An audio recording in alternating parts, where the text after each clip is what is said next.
ನಮಸ್ಕಾರ ನನ್ನ ಎಲ್ಲ ಪ್ರೀತಿಯ ತೆರಿಗೆದಾರರಿಗೆ. ಒಂದು ಟೈಮಲ್ಲಿ ಎಲೆಕ್ಟ್ರಿಸಿಟಿ ಬಿಲ್ ಕಟ್ಟಬೇಕಂದ್ರೆ ಅಥವಾ ವಾಟರ್ ಬಿಲ್ ಪೇ ಮಾಡಬೇಕಂದ್ರೆ ಅಥವಾ ಟೆಲಿಫೋನ್ ಬಿಲ್ಲನ್ನು ಕಟ್ಟಬೇಕಾದ್ರೆ ಎಲೆಕ್ಟ್ರಿಸಿಟಿ ಡಿಪಾರ್ಟ್ಮೆಂಟ್ಗೋ ಅಥವಾ ಬ್ಯಾಂಗ್ಳೂರ್ ಒಂದು ಕಚೇರಿಗೂ ಹೋಗಿ ಅರ್ಧ ಗಂಟೆ 1 ಗಂಟೆ ಕ್ಯೂ ಅಲ್ಲಿ ನಿಂತ್ಕೊಂಡು ಬಿಲ್ನ ಪೇ ಮಾಡ್ತಿದ್ವಿ.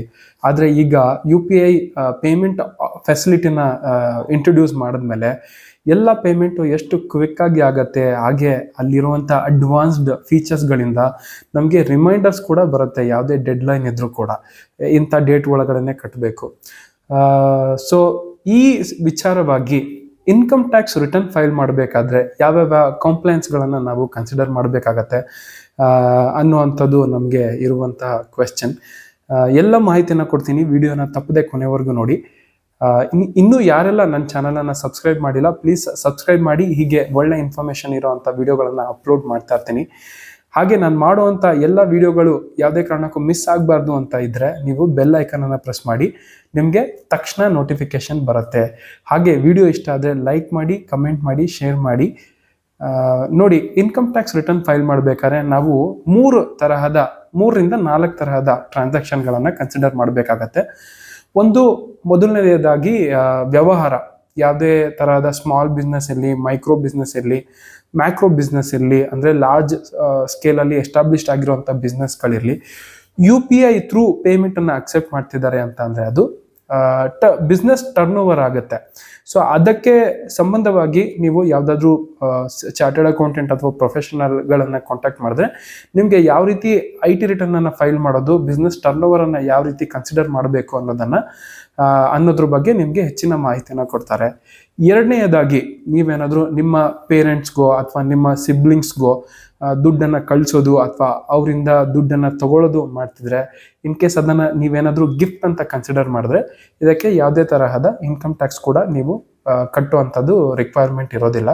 ಆದರೆ ಇನ್ಕಮ್ ಟ್ಯಾಕ್ಸ್ ರಿಟರ್ನ್ ಫೈಲ್ ಮಾಡಬೇಕಾದ್ರೆ ನೀವು ಇದನ್ನು ಗಿಫ್ಟ್ ಅಂತ ನೀವು ಕನ್ಸಿಡರ್ ಮಾಡಬೇಕಾಗತ್ತೆ. ಇದಕ್ಕೆ ITR ಫಾರ್ಮ್ 1 ಕೂಡ ಫೈಲ್ ಮಾಡ್ಬೋದು ಅಥವಾ ITR ಫಾರ್ಮ್ 2 ಕೂಡ ಫೈಲ್ ಮಾಡ್ಬೋದು.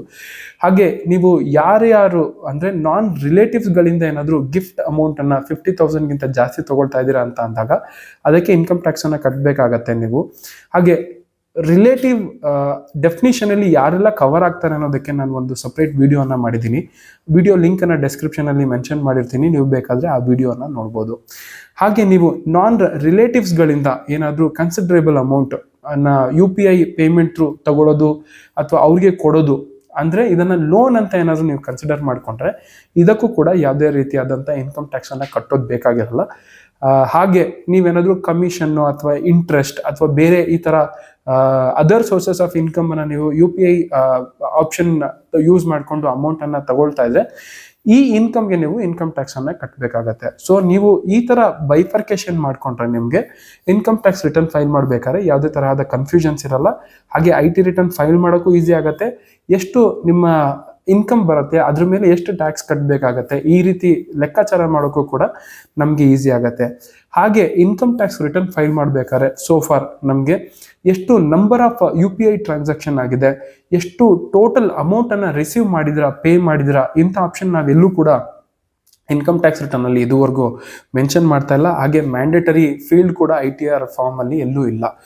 ಆದರೆ ಯಾರೆಲ್ಲ UPI ಪೇಮೆಂಟನ್ನು ಆಪ್ಷನನ್ನು ಯೂಸ್ ಮಾಡ್ತಾ ಇದ್ದೀರಾ ಸ್ವಲ್ಪ ಹುಷಾರಾಗಿರ್ಬೇಕು ಅನ್ನೋದು ಕೂಡ ಒಂದು ಅಡ್ವೈಸ್ ಇದೆ. ನೀವು for example PhonePe, GPay use ಮಾಡ್ತಾ ಇದ್ದೀರಾ ಅಂತಂದರೆ ಅಥವಾ UPI ಭೀಮ್ UPI ಯೂಸ್ ಮಾಡ್ತಾ ಇದ್ದೀರಾ ಅಥವಾ ಮೊಬೈಲ್ ಬ್ಯಾಂಕಿಂಗ್ ಯೂಸ್ ಮಾಡ್ತಾ ಇದ್ದೀರಾ ಅಂತಂದರೆ ನಿಮ್ಮ ಪಾಸ್ವರ್ಡ್ಗಳನ್ನು ಸೇಫಾಗಿ ಇಟ್ಕೊಳ್ಳಿ, ಯಾರಿಗೂ ಕೂಡ ಶೇರ್ ಮಾಡಬೇಡಿ. ಹಾಗೆ ಯಾರೇ OTP ಕೇಳಿದ್ರು ಕೂಡ ಯಾರಿಗೂ OTPಯನ್ನು ಕೊಡಬೇಡಿ. ಹೆಚ್ಚಿನ ಮಾಹಿತಿ ಬೇಕಂದರೆ ನೀವು ಕಮೆಂಟ್ ಬಾಕ್ಸಲ್ಲಿ ಮೆನ್ಷನ್ ಮಾಡ್ಬೋದು, ಅಥವಾ ನಿಮ್ಮ ಕ್ವೆಶ್ಚನ್ ಏನಾದರೂ ಕಾನ್ಫಿಡೆನ್ಷಿಯಲ್ ಆಗಿದೆ ಅಂತಂದರೆ ನನ್ನ ವಾಟ್ಸಪ್ ನಂಬರನ್ನು ಡೆಸ್ಕ್ರಿಪ್ಷನಲ್ಲಿ ಮೆನ್ಷನ್ ಮಾಡಿರ್ತೀನಿ, ನೀವು ವಾಟ್ಸಪ್ ಮೆಸೇಜ್ ಕೂಡ ಡ್ರಾಪ್ ಮಾಡ್ಬೋದು. ನಮ್ಮ ಕರ್ನಾಟಕ, ನಮ್ಮ ಕನ್ನಡ, ನಮ್ಮ ಹೆಮ್ಮೆ. ಜೈ ಹಿಂದ್, ಜೈ ಕರ್ನಾಟಕ. ನಮಸ್ಕಾರಗಳು.